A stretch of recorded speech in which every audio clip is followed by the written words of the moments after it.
muchas gracias. Bien, iniciamos la grabación entonces. Entonces, esta distinta estructura de superficie que vamos a ver se ubican en distintos lugares de la célula y vamos a ver que son fundamental para su función en particular, para su relación con el medio externo.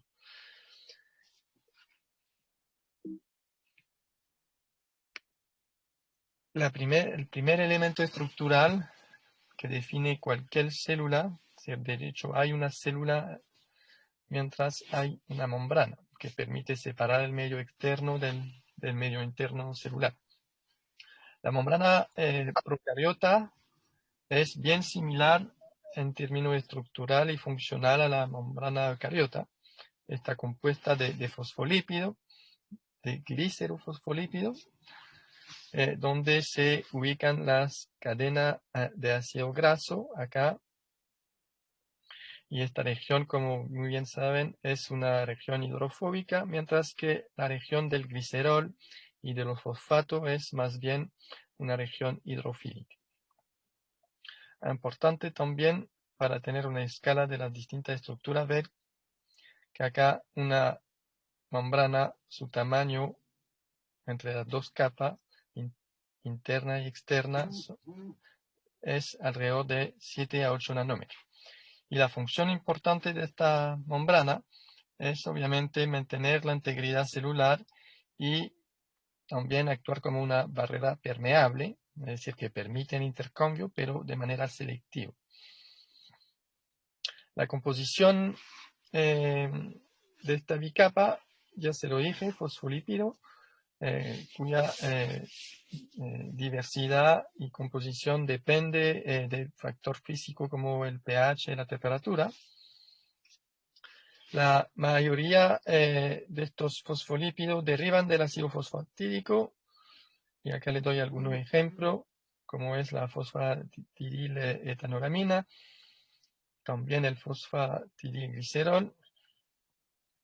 Además, en bacteria gram positiva, y ahí tenemos una primera diferencia entre bacteria gram negativa y bacteria gram positiva, lo que tenemos son glucolípidos y glucofosfolípidos.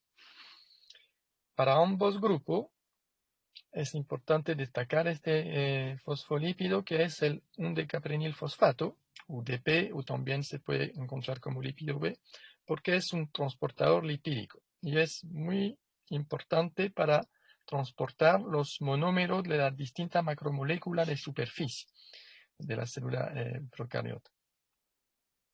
También encontramos quinona y pigmento carotenoides cuando, por ejemplo, tenemos bacteria capaz de realizar la fotosíntesis.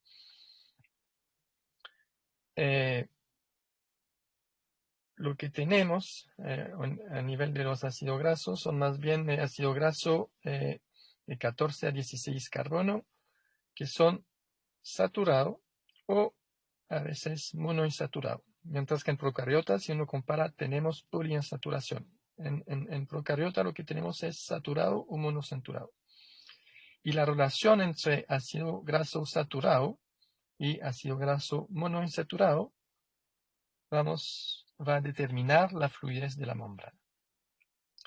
Y se lo decía, más bien en eucariota encontramos ácido graso poliinsaturado, pero en bacteria hay una excepción que son las oxifotobacterias, es decir, bacterias que son capaces de realizar fotosíntesis. Encontramos en su membrana ácido graso poliinsaturado.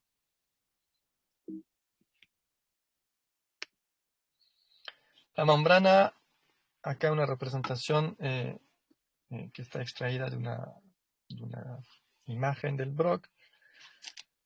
La conocen, el modelo clásico que se enseña en la universidad desde años, así también me lo enseñaron cuando era estudiante.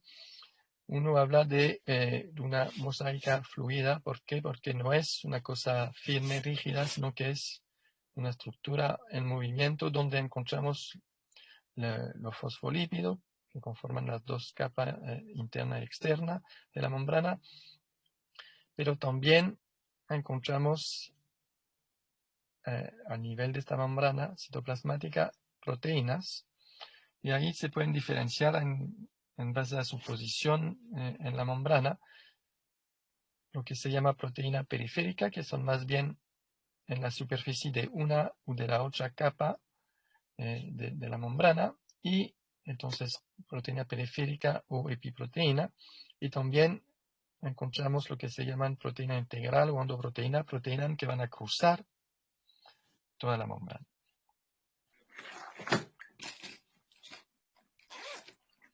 Ahora, la membrana es fluida, pero no debe ser demasiado fluida porque si no se desarticula y finalmente no existe como membrana y no cumple su función.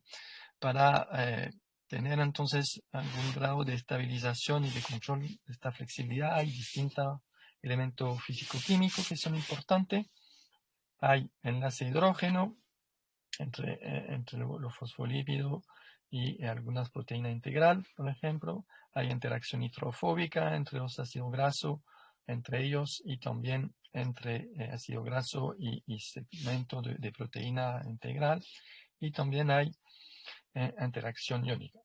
También se le comentaba en la diapositiva anterior, lo importante es la relación entre ácido graso saturado y monoinsaturado.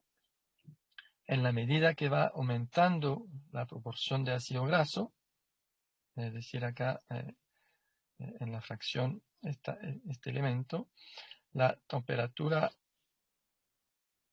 aumentan la proporción de ácido graso cuando la temperatura aumenta. Eso para limitar entonces el movimiento y entonces controlar la Profe, fluidez. disculpe, Por favor. no me quedó muy claro la diferencia entre monoinsaturado y insaturado normal, así. Monoinsaturado es que en la cadena acil hay solamente una insaturación entre dos carbonos. Si tú tienes 16 carbonos, hay un enlace covalente entre cada carbono. Por lo tanto, tú podrías tener hasta 15 insaturación por los 15 enlaces. Si que hay solamente una insaturación, se habla de monoinsaturado. Si hay varios, se habla de poliinsaturado, cuando hay múltiple insaturación. ¿Está bien? Sí, gracias. Entonces, en la medida que la temperatura aumenta, en términos entrópicos, eso induce movimiento de las moléculas para restringir un poquito este movimiento, para impedir finalmente que la membrana se desarme. Lo que hacen los procariotas es aumentar la bacteria, es aumentar su proporción de ácido graso saturado, que son más resistentes al movimiento inducido por el aumento térmico. Pero además, las bacterias tienen moléculas bien importantes que se llaman opanoides. Como ven, estas moléculas son muy parecidas a las moléculas que encontramos esencialmente en eucariota, pero que también de nuevo se encuentran en el grupo de oxifotobacteria, tal como habíamos visto que pueden tener ácido graso poliinsaturado. Estas bacterias, este grupo de bacterias fotosintéticas, también en lugar de tener opanoides, tiene esteroles, que es normalmente una molécula eucariota. Y ambas moléculas, esteroles y opanoides, cumplen la función de mantener algún grado de rigidez sin fijar totalmente la membrana, obviamente, debido a su estructura. Como ven, son anillos, y esos dos anillos son, estos ciclos son estructura plana, y por lo tanto, en términos estructural funcional, su estructura plana fomenta menos fluidez, es más rígida.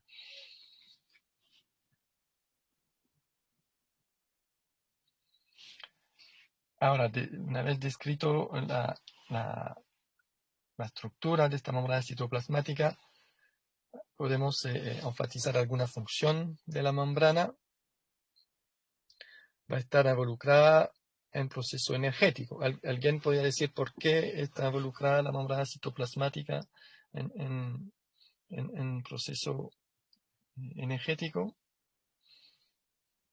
¿Alguien sabe de ustedes? También pueden hablar y si se equivocan no es grave. ¿Qué encontramos en la membrana que participe del proceso energético? ¿Podría ser la cadena de electrones o nada que ver?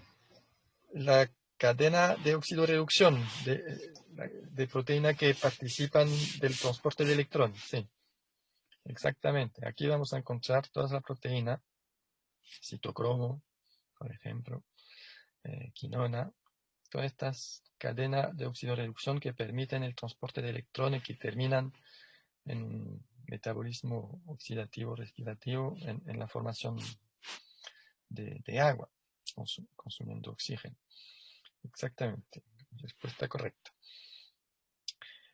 También está involucrada, se lo comenté con el lípido P, pero en la biosíntesis de polímeros de envuelta. ¿Por qué? Porque justamente la función del lípido P es un decaprenil,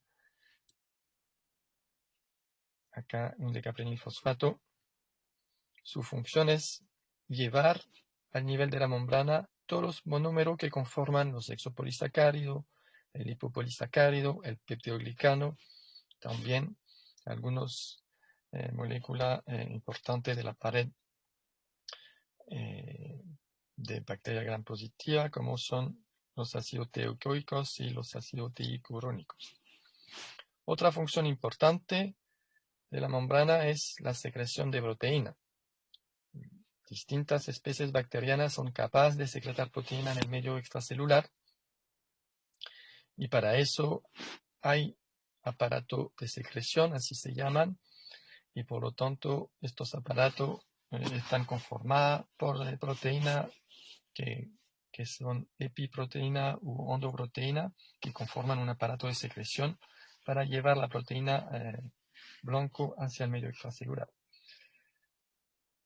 También encontramos puntos de anclaje del cromosoma y de algunos plasmidios en la membrana y obviamente su función clásica es de barrera osmótica y de transporte selectivo, siendo que uno puede describir tres tipos de transporte: el transporte pasivo inespecífico, el transporte pasivo específico. ¿Qué significa que el transporte sea pasivo? ¿Que no gasta energía? Exacto, se hace con el gradiente de la molécula que se transporta. Y entonces, inespecífico, específico, la diferencia es que para el transporte pasivo específico hay aparato u molécula u proteína que están dedicadas a, en este caso, por ejemplo, permitir el transporte de glicerol. Y entonces la diferencia entre estos dos transportes pasivos con el transporte activo es que se requiere ATP y hay un gradiente de protón que permite que se transporte la molécula que hay que transportar y en general estos transportes son más bien inducibles.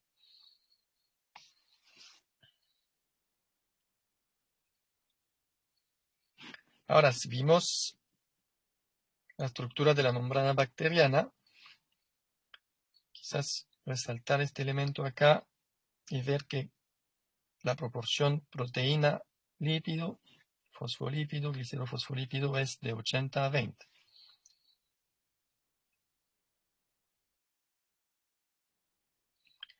Si miramos también la membrana de Arquea, es posible resaltar alguna diferencia. Cuando uno la mira al microscopio, como ven acá, es en una imagen, uno al microscopio va a ver lo mismo.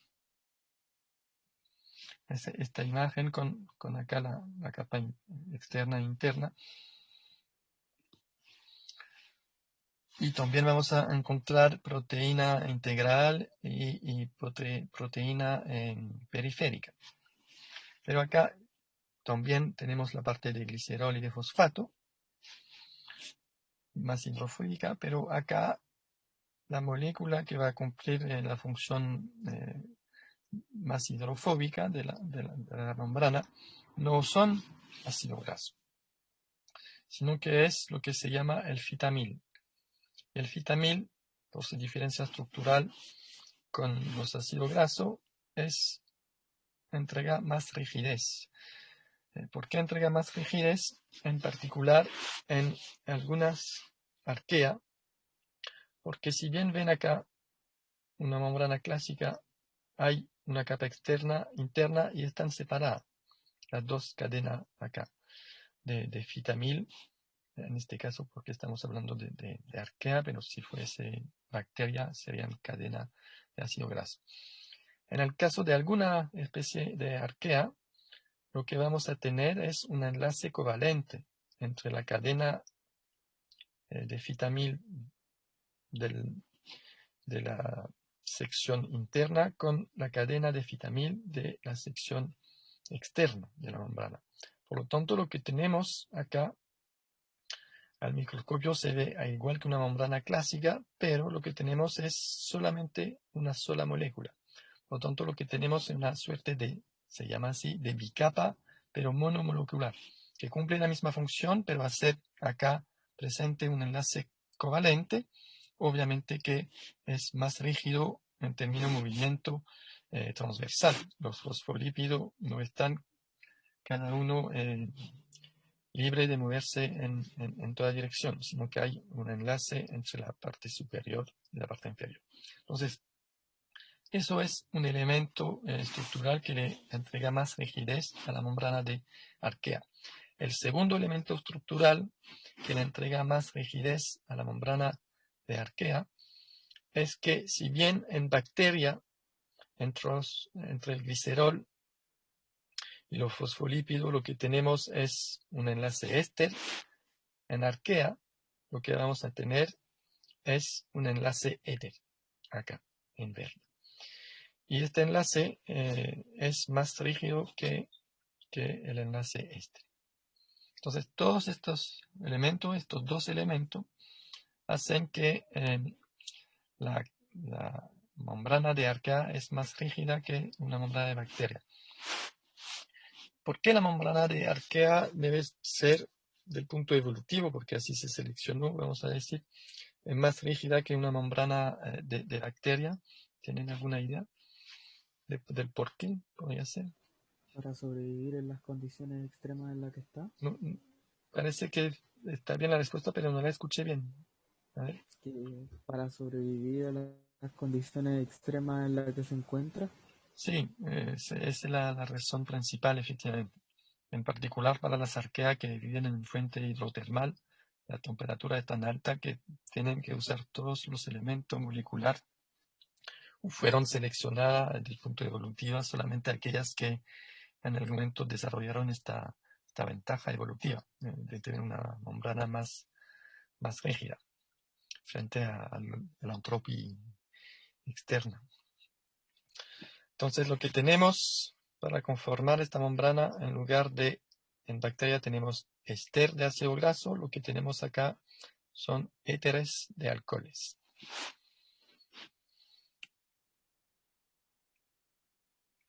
Si vamos un poquito más allá de la membrana citoplasmática, vamos a encontrar entonces esta molécula específica del mundo bacteriano que se llama el peptidoglicano. Y acá entonces hay gran diferencia entre bacteria gram negativa y gram positiva. En particular, el primer nivel de diferencia es la cantidad. La pared celular bacteriana en gram positiva, bacteria gram positiva, es entre el 50 y 90% compuesta de peptidoglicano. Mientras que en bacteria gram negativa, en este hilo delgadito, que es el peptidoglicano, representa solamente 1 al 10% de la pared celular. Y acá con imágenes de microscopía electrónica, también esta diapositiva, esta imagen está extraída del blog, uno puede ver cómo este peptidoglicano, en particular en las imágenes de abajo, significa en superficie una estructura que es visualmente bien distinta entre una bacteria gram positiva, acá Bacillus subtilis, versus una bacteria gram negativa, Escherichia coli. Porque acá en Bacillus subtilis lo que vemos en superficie es el petriglicano esencialmente. Mientras que acá, en bacteria gram negativa, Escherichia coli, después del petriglicano hay otra membrana, la membrana externa, que vamos a ver un ratito más. Y eso significa que la superficie está totalmente distinta. Acá tenemos aminoazúcares, el petriglicano, mientras que acá, en bacteria gram negativa, lo que tenemos es la membrana con su elemento principal de la membrana externa de bacteria gram negativa es el lipopolisacárido. El petriglicano tiene varias funciones y una de ellas es entregar rigidez al sistema.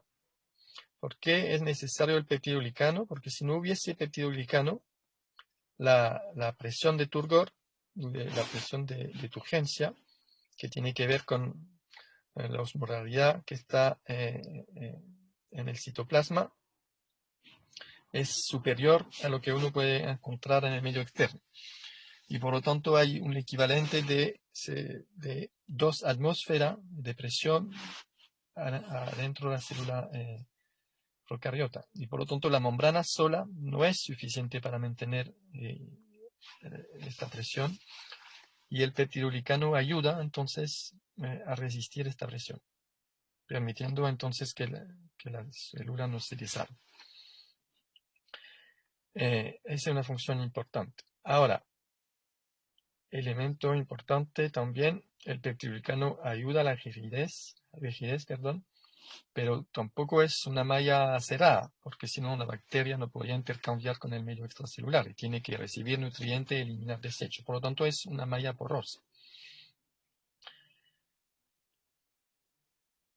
Otro elemento importante de este peptidoglicano es específico a cada especie, sea en su estructura molecular, sea en la cantidad de capa que pueda tener. Y todo eso entonces hace que el peptidoglicano sea un marcador también evolutivo.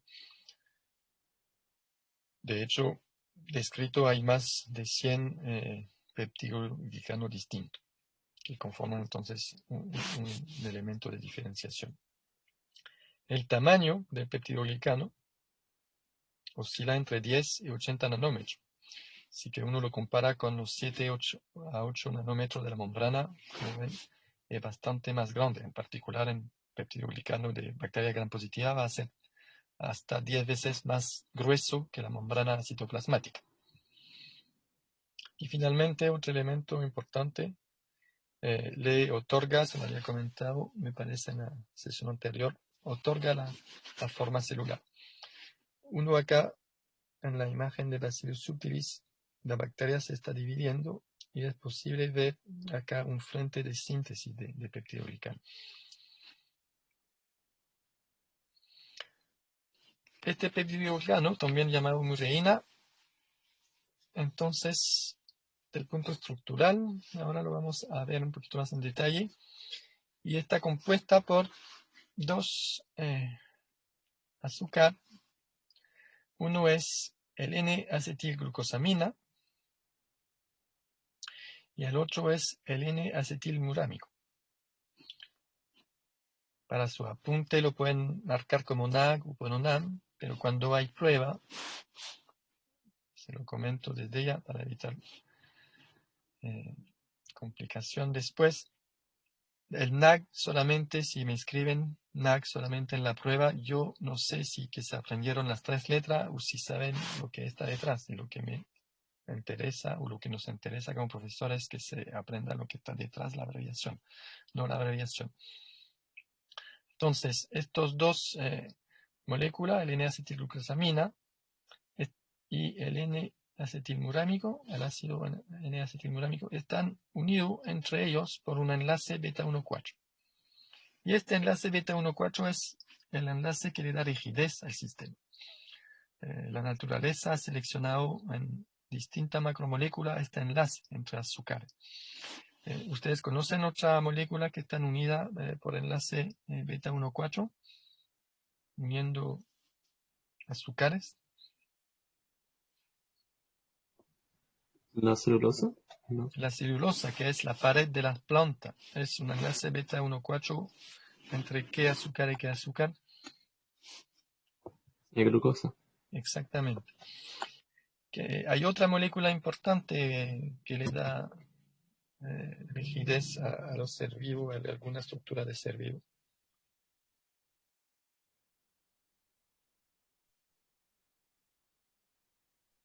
No sé si estoy mal, profe, pero en el DNA, No, no.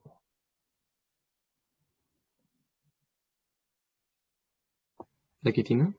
la quitina, efectivamente. La quitina, ¿dónde encuentras la quitina? ¿En los hongos? ¿Dónde? ¿En los hongos? ¿La pared celular? Sí. Y también en crustáceo. Y la quitina efectivamente también tiene un enlace 1,4. Y este enlace ha sido seleccionado por la vida, justamente por lo que significa en términos rigidez. Bien, este monómero, entonces, de acetilglucosamina y de ácido acetilmurámico, obviamente están los dos grupos acetil en ambos azúcar, pero como ven, en el ácido acetilmurámico, además del grupo acetil, vamos a tener acá una extensión de un péptidos, que es fundamental para la función del peptidoglicano, y en particular para asegurarse que la distinta capa de peptidoglicano se queden unidas entre ellas. Entonces tenemos el monómero, que está compuesto por los dos azúcar y la presencia de un péptido, de un pentapéptido o tetrapéptido al nivel del ácido acetilmurámico. Ese es el monómero, y la suma de varios de estos monómeros conforman la cadena de peptidoglicano que se llama también mureína. Las propiedades de este peptidoglicano: entregar rigidez, forma celular, pero también mantener grado de flexibilidad. Si la cosa es igual que la membrana, no puede ser todo fijo, rígido, sino que hay que tener un grado de flexibilidad que permita y de porosidad que permita el intercambio entre el medio extracelular y intracelular. Entonces, la estructura es una disacárida con la presencia del péptido,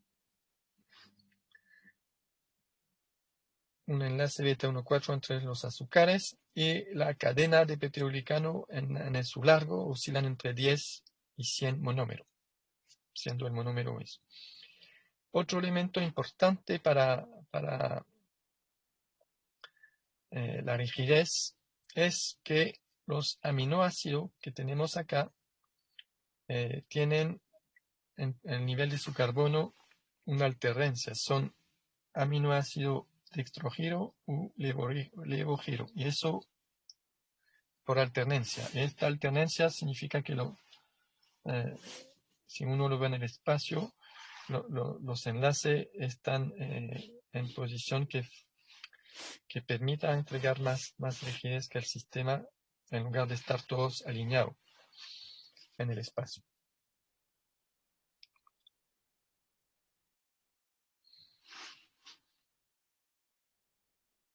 El enlace beta 1,4 ya lo destacamos. Y claro, entonces destacamos que estaba importante para rigidez. Otro elemento importante es que es sensible al lisosima, es decir, esta enzima es capaz de cortar este enlace. Eso es importante en particular en el trabajo de laboratorio, donde uno puede eliminar el peptidoglicano y así facilitarse el estudio de la célula según el estudio que está haciendo. Pero hay que hacerlo de manera controlada, porque si se hace brutalmente, la degradación del enlace beta 4, la célula, se lo comenté, por la presión de turgencia va a alisar. Por lo tanto, uno cuando degrada el peptidoglicano en general, agrega en el medio moléculas que permiten reemplazar la función del peptidoglicano en términos de resistencia a la presión de Turgot.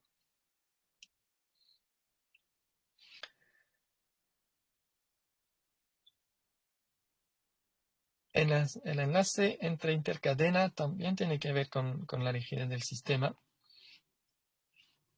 Hay que imaginarse en el espacio una cadena de peptidoglicano y al lado, debajo, arriba, otra cadena de peptidoglicano. Estas dos cadenas van a interactuar entre ellas a través de un enlace peptídico entre el tetrapeptido de una de las cadenas y el tetrapeptido de la otra cadena, como está representado acá o eventualmente acá. Ahora, lo importante también acá es que no todos los tetrapéptidos están involucrados en un enlace peptídico con un tetrapeptido de otra cadena de peptidoglicano, porque si que estuviese todos involucrados, el sistema estaría cerrado. Entonces, para que eso no ocurra, más bien solamente la mitad de los tetrapéptidos están involucrados en enlace peptídico con otra tetrapéptido, lo cual permite que entonces haya algún grado de libertad y de intercambio. Se genera una suerte de laberinto tridimensional. Y eso es un elemento de rigidez. Ahora, como se lo comentaba inicialmente, al nivel del peptidoglicano hay un grado de diversidad, y esta diversidad se encuentra en particular justamente al nivel del enlace intercadena. Acá tenemos una cadena. Si acá está otra cadena, es posible unir las dos cadenas aminoácido con un enlace peptídico, y lo que puede ocurrir es que tengamos un enlace directo, es decir, con un aminoácido de una de los tetrapéptidos con un aminoácido de otra aminoácido de otra tetrapéptido, perdón. Es un enlace directo, pero también lo que podemos tener es enlace agregando aminoácido entre los dos tetrapéptidos. Y esta diferencia es importante porque diferencia la bacteria gram negativa, que en la mayoría de los casos lo que van a tener es un enlace directo entre dos tetrapéptidos. Mientras que en bacteria gram positiva lo que vamos a tener es una suerte de puente. Principalmente este puente va a ser un péptido corto, como es el caso acá en Staphylococcus aureus. Lo que tenemos es un puente de 5 aminoácidos, en este caso 5 idénticos que son de glicina. Puede ser un puente de un solo aminoácido y también puede ser un enlace directo. Mientras que en bacteria gram negativa siempre va a ser un enlace directo. Otra diferencia importante al nivel del tetrapéptido: en bacteria gram negativa, lo que encontramos en la posición 3 es el ácido diaminopimélico, el DAP, acá simbolizado. Mientras que en bacteria gram positiva, lo que vamos a tener, está anotado acá, es más bien una lisina. Y como ven, del punto estructural, el DAP con la lisina se parecen bastante, pero acá una de las dos funciones ácida es bien distinta. Acá tenemos un COH, mientras que acá tenemos solamente un H. Por lo tanto, en términos de acidez, hay un grado de diferencia. En términos no de acidez, sino que de función ácida. Eso quería decir. Entonces, esta variación en el puente genera que en bacteria gram positiva, donde hay más capa de peptidoglicano, haya más diversidad entre las distintas especies. ¿También alguien tiene alguna pregunta?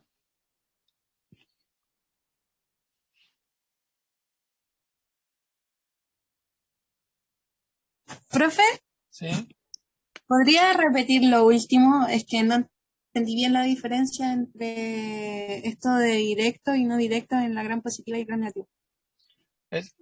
En el peptidolicano las distintas capas están unidas entre ellas a través de enlace covalente de las cadenas tetrapéptidicas que se encuentran en el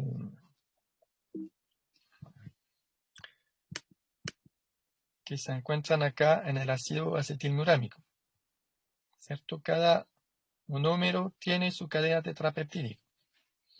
Por lo tanto, las cadenas de peptidolicano, que pueden estar conformadas por 10 monómeros, hasta 100, pueden tener hasta 10 tetrapéptidos, de 10 a 100 tetrapéptidos disponibles para hacer enlace covalente con un tetrapéptido de una cadena vecina. Y estos enlaces covalentes entre dos tetrapéptidos pueden ser directos, como es el caso en bacteria gram negativa, que hacen esencialmente enlace directo entre un aminoácido de un tetrapéptido con un aminoácido del otro tetrapéptido de la cadena vecina, mientras que en bacteria gram positiva hay variación a este nivel, porque los enlaces pueden ser directos por una fracción de la población de bacteria gram positiva, pero algunas van a tener puentes de 5 aminoácidos de péptido corto, eventualmente incluso puente con un aminoácido extra entre el tetrapéptido de una cadena y el tetrapéptido de otra cadena vecina. ¿Está bien? Profe, una duda, esos que están con asteriscos porque son constantes, o sea, no hay mucha diversidad. No, acá lo que está con el asterisco, el DAP, es más bien porque acá, el DAP se encuentra esencialmente en bacteria gram negativa, mientras que la lisina es la misma posición 3, 1, 2, 3, 1, 2, 3. En bacteria gram positiva, más bien lo que vamos a tener es una lisina. Y acá lo que está anotado acá con los asteriscos son los distintos puntos de diversidad. Ven que acá el D-glutámico también en gram positiva, además del D-glutámico, hay una sustitución de un hidrógeno por un grupo amino. Acá es el puente, que es el origen de la diversidad, y acá es entonces porque son dos aminoácidos distintos, aunque del punto estructural ven son muy parecidos.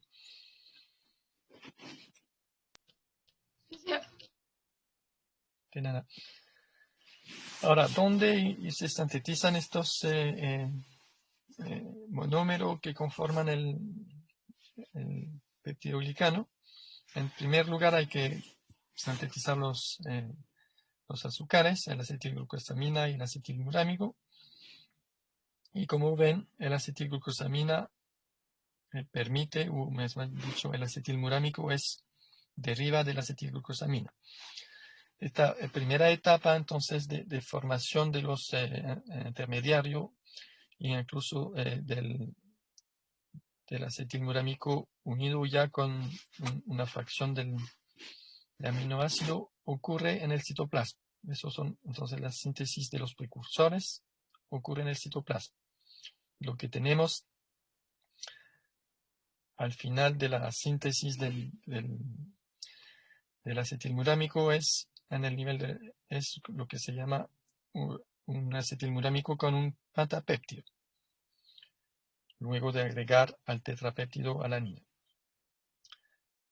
Luego aparece entonces el lípido P, que vimos recientemente, el cual permite cargar y llevar al nivel de la membrana los distintos monómeros, tanto el acetilglucosamina, precursores, perdón, como el N-acetilmurámico pentapeptídico. a nivel de la membrana, entonces, lo que ocurre es la primera transglucosización que permite unir el acetilglucosamina con el acetilmurámico. Entonces, lo que ocurrió acá en lo que se llama la fase 2 es la formación del enlace beta 1,4. Pero en este nivel lo que tenemos todavía es un pentapéptido unido al acetilmurámico. En la fase 3, lo que ocurre es la unión de monómero entre ellos, es decir, el monómero acetilmurámico pentapéptido con acetilglucosamina se une a 8 acetilmurámico pentapéptido con acetilglucosamina. Y así se conforma el peptidoglicano, la cadena lineal llamada murreína. Luego ocurre, es la fase 3, entonces segunda transglucosilación, y la fase 4, que ocurre también acá en la membrana, las tres últimas ocurren en la membrana, es el enlace covalente entre un pentapéptido de una cadena con un pentapéptido de otra cadena. Y eso significa la pérdida de un aminoácido, y por lo tanto lo que ocurre acá es una transpeptidación entre una de los pentapéptidos con el otro pentapéptido. Y esta etapa es bien importante porque son, en particular la cuarta, es el blanco de la penicilina, el antibiótico. Cuando se descubrió la penicilina y su acción, lo que después se caracterizó es que justamente la penicilina lo que impide es la transpeptidación. Por lo tanto, no se unen las cadenas de peptidoglicano una con otra. Y al no unirse se pierde rigidez y por lo tanto la bacteria no puede vivir. ¿Por qué? Porque al perder rigidez la presión de turgencia es tan fuerte que la célula termina alisándose. Y luego de la penicilina se identificaron 8 antibióticos o se sintetizaron desde vía química que actúan en la distinta etapa de síntesis del peptidoglicano. Profe, Por favor. ¿y cómo actúa entonces, o quizás es muy complicado para explicarlo, la resistencia a la penicilina para las bacterias?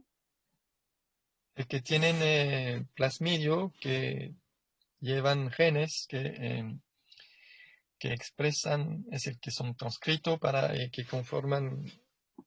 expresan proteínas que degradan la penicilina.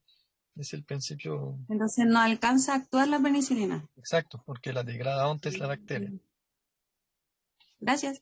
De nada.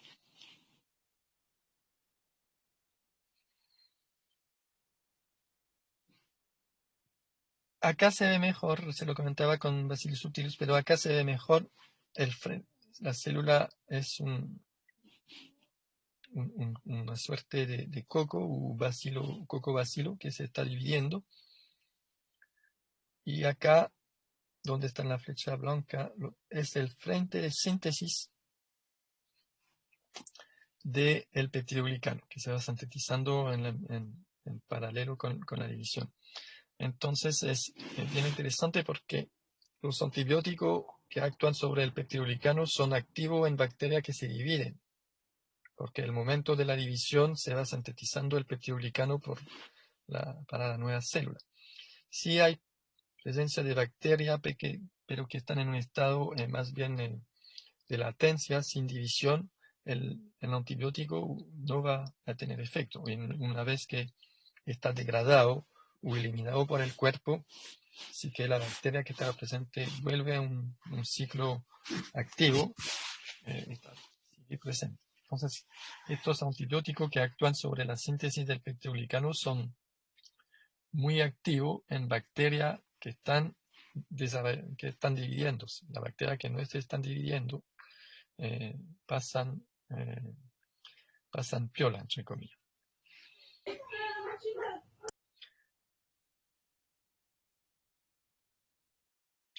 Ahora, las bacterias necesitan también, se lo comenté por ejemplo con los aparatos de secreción, necesitan, por ejemplo, secretar proteína afuera. Y para eso hay que pasar tanto la membrana citoplasmática como la pared, como el peptidolicano. Y para eso, entonces, las bacterias son capaces de sintetizar proteínas que son llamadas autolisina. Estas proteínas son capaces de degradar localmente región del peptidolicano para abrir y insertar en esta zona, por ejemplo, proteínas que conforman el aparato de secreción. Entonces, estas proteínas son bien importantes para la bacteria. Obviamente que se llama autolisina y la bacteria controla la cantidad de autolisina para evitar lisis demasiado grande que generaría su muerte.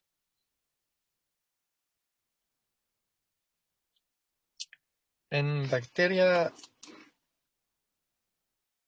gram positiva, la pared celular está compuesta, además del peptidolicano, de molécula bien importante. Entre otras cosas, una de ellas permite el anclaje del peptidolicano a la membrana, porque si no el peptidolicano podía alejarse de la membrana citoplasmática. Y estas moléculas conforman lo que se llama una matriz aniónica de polímero azucarado. Y para mí, dentro de estas hay lo que se llama el ácido teicoicos y el ácido lipoteicos, siendo el ácido lipoteicos la molécula que permite el anclaje a la membrana citoplasmática. Los ácidos teicoicos son conformados de polialcohol, de ribitol y de glicerol, y tienen también fósforo con el enlace este. Y esto es importante porque le va a dar a toda la matriz una carga negativa, aniónica, que es importante. Ahora, pero incluyen fosfato, y si hay una carencia o hambruna de fosfato en el medio, lo que van a hacer la bacteria es reemplazar el ácido teicoicos por el ácido teicorónicos, que es un polímero de galactosamina con ácido urónico.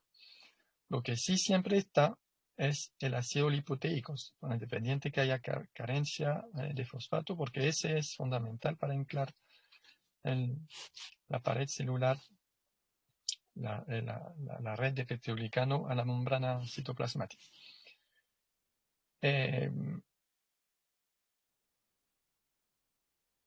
Elemento importante o función importante de esta estructura es que son, por ejemplo, puerta de entrada para virus bacteriano, es decir, bacteriófago, y vas a hacer justamente en la superficie donde está sobresaliente el ácido teicoicos, acá, o el lipoteicos, van a ser esta zona en la interfase peptidolicano, ácido teicoicos, lipoteicos, va a ser la puerta de entrada de bacteriófago en bacteria gram positiva. Pero además cumplen una función, o tienen una función antigénico de tipo somático, o significa que cuando entra la bacteria, un huésped eucariota, por ejemplo, va a generar una respuesta inmune en este huésped, sea ser humano, sea más bien otro tipo de animales que son capaces de desarrollar respuesta inmune.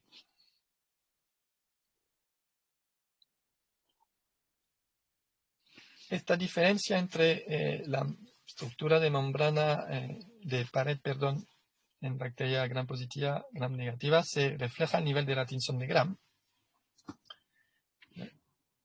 Entonces, para recordar, la bacteria gram positiva al final del proceso de tensión van a aparecer morada, mientras que la bacteria gram negativa van a aparecer rosada.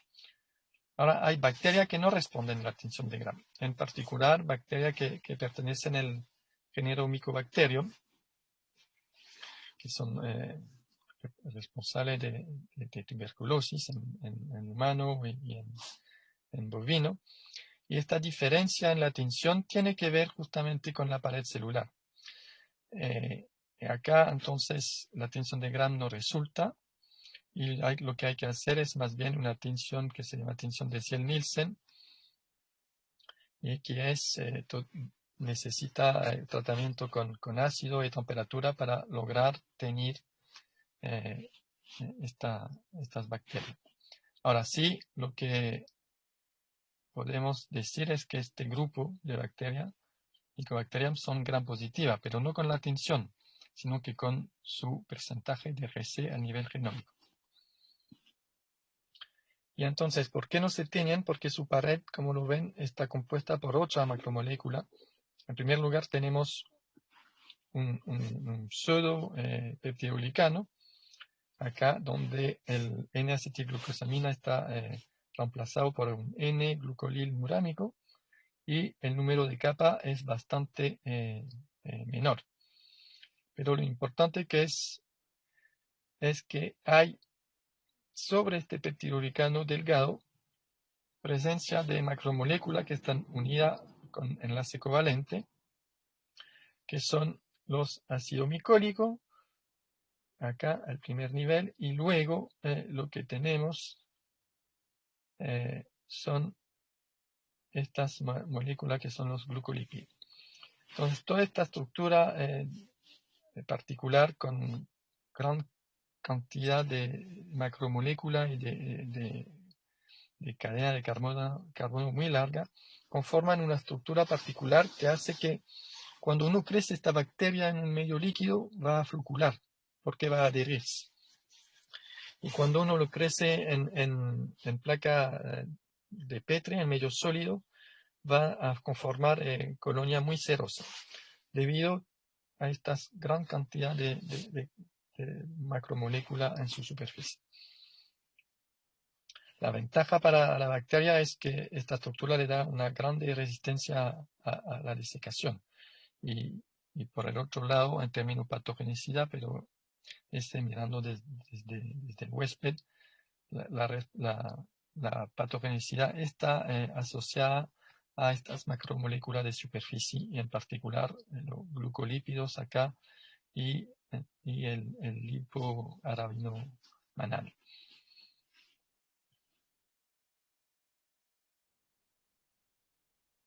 Entonces, lo que tenemos para resumir son un pseudopeptidoglicano delgado, unas macromoléculas de arabinogalactano, y encima de estos arabinogalactano, además, ácido micólico y luego glucolípido que están involucrados en la patogenicidad de algunas de las especies. Cuando entramos o cuando salimos del peptidoglicano, en bacteria gram positiva no hay más, mientras que en bacteria gram negativa lo que encontramos es una segunda membrana. Esta segunda membrana es bien importante. En primer lugar, señalar que está unida al peptidoglicano con un enlace covalente a través de una lipoproteína de anclaje, la proteína de Bron, la cual permite que la membrana externa se quede asociada a toda la estructura celular. Y lo importante acá, ven, si bien en la capa interna de la membrana externa tenemos fosfolípido clásico, en la capa externa de la membrana externa de la bacteria gram negativa, lo que vamos a encontrar es esta segunda molécula específica del mundo bacteriano que se llama lipopolisacárido. La primera que encontramos tanto en bacteria gram negativa y gram positiva es el peptidoglicano. Entonces el lipopolisacárido se encuentra solamente en bacteria gram negativa, a nivel de la membrana externa.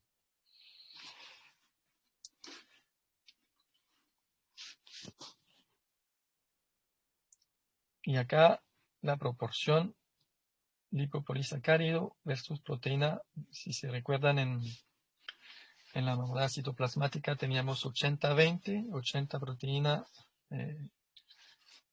20 fosfolípido. Acá lo que tenemos es 40% en proporción proteína y 60% lipopolisacárido.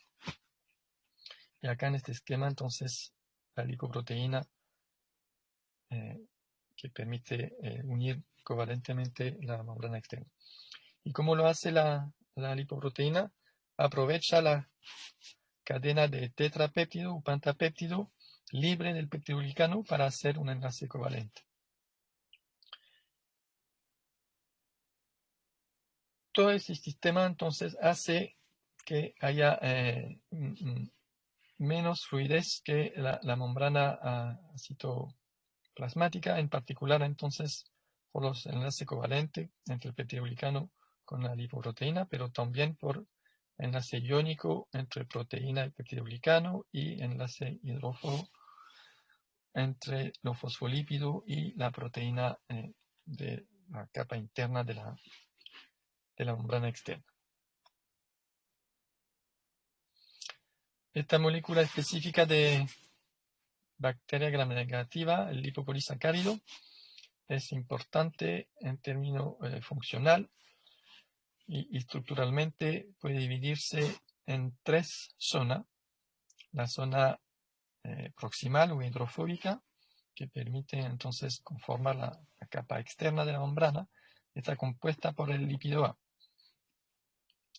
La zona intermedia o el corazón polisacárido, que está conformado por algunos azúcares comunes como glucosa, galactosa, y también por este azúcar, abreviación CADEO, pero el nombre que ese sí no pido que se lo conozca, pero de memoria, es la razón por la cual se encuentra solamente en bacteria, porque este azúcar se encuentra solamente en bacteria gram negativa, el 2-ceto-3 desoxioctónico. Y también hay heptosa, y algunos de estos heptosa tienen presencia de fosfato, por lo tanto le da a esta región una carga negativa que es importante tanto por la carga que tiene por los enlaces iónicos que van a conformar con iones que pueden estar presentes. De hecho, uno puede con que la ahorre de cationes desarmar la membrana externa, porque estas cargas son fundamentales en términos de estabilización de la estructura. Y finalmente con la región más distal o hidrofólica, que está compuesto de azúcares, de un monómero que se va repitiendo varias veces según las especies y cuya estructura monomérica va variando también en las distintas especies. Y esta zona hidrofólica es también lo que se llama el antígeno específico polisacárido, y de hecho en bacteria gram positiva el concepto de antígeno se genera en base al antígeno del lipopolisacárido. Y también genera entonces una respuesta inmune en un huésped, animales, sea cual sea el animal, hombre u otro. También es importante destacar que uno puede por genética hacer mutación en genes que están involucrados en la síntesis de la zona distal o de la zona intermedia, sin que haya problema para la célula bacteriana, pero es imposible generar mutación que impiden la síntesis del lípido A, porque al no tener lípido A no tenemos la estructura de membrana externa, porque desaparece la capa externa y ahí la bacteria no es viable. Entonces no hay mutante lípido A menos.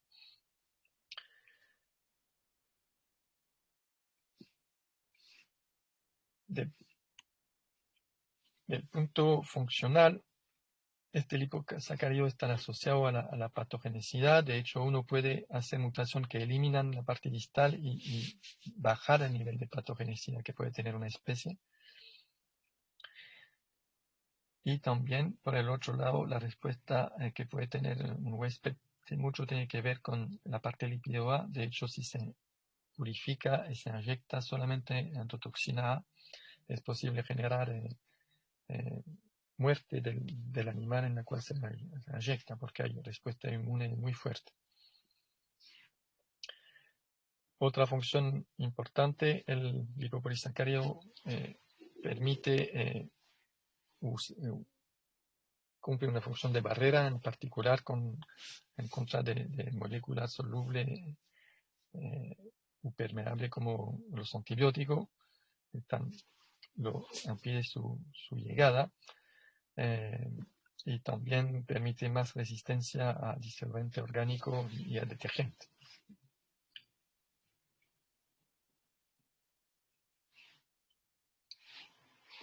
Quiero terminar con la membrana externa. Me quedan 2 minutos. La lipoproteína de Bron, o la del PP, entonces es una molécula bastante abundante y funcionalmente, como le dije, permite unir la membrana externa con el peptidoglicano, asegurarse que la membrana externa esté alrededor de la célula de bacteria gram negativa.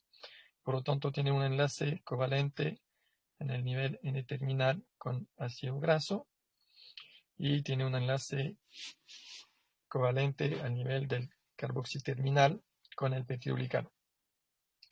Ahora, si bien la estructura de la lipoproteína es un trímero, solamente una de las moléculas del trímero realiza un enlace covalente con uno de 10 tetrapeptido disponible. Y así se arma la estructura peptidoglicano, membrana externa, y se mantiene la porosidad y el intercambio. Otra molécula importante de la membrana externa son lo que se llama la proteína de membrana externa, y la principal o la mayoritaria son las proteínas que se llaman porina, cuya estructura ven acá en esta imagen. Uno la puede mirar desde arriba, es realmente un barril y generalmente conforman una estructura trimérica, es decir, 3 unidades de la proteína. Y como ven, en el centro de este barril hay un espacio, un canal que permite entonces la entrada o la salida de alguna molécula. Y son bien importantes estas proteínas porque algunas son inducibles en base a la necesidad de la bacteria. Por ejemplo, la porina FOE se induce en carencia de fosfato para asegurar que el fosfato necesario a la síntesis de la macromolécula esté suficiente presente en la célula. Otras permiten seleccionar la entrada de molécula en base a su tamaño y así sucesivamente.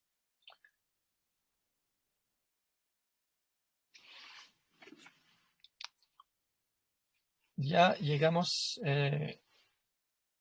a la hora. Me queda algo de clase, pero voy a respetar el tiempo. Voy a salir. No sé si tiene alguna pregunta.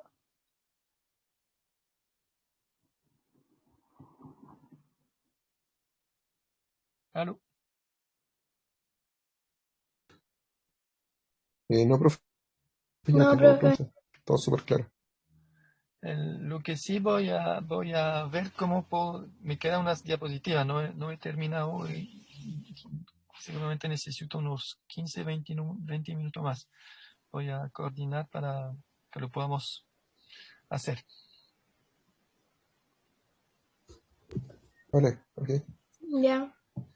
Nos vemos en un ratito más, a las 10:15. Así que tienen pregunta sobre la clase anterior. Vale. Gracias, profe, cuídese. Muchas gracias. Profe. Este, profe, Profe. nos vemos ahí. Chao, chao. Gracias, profe. profe. Chao.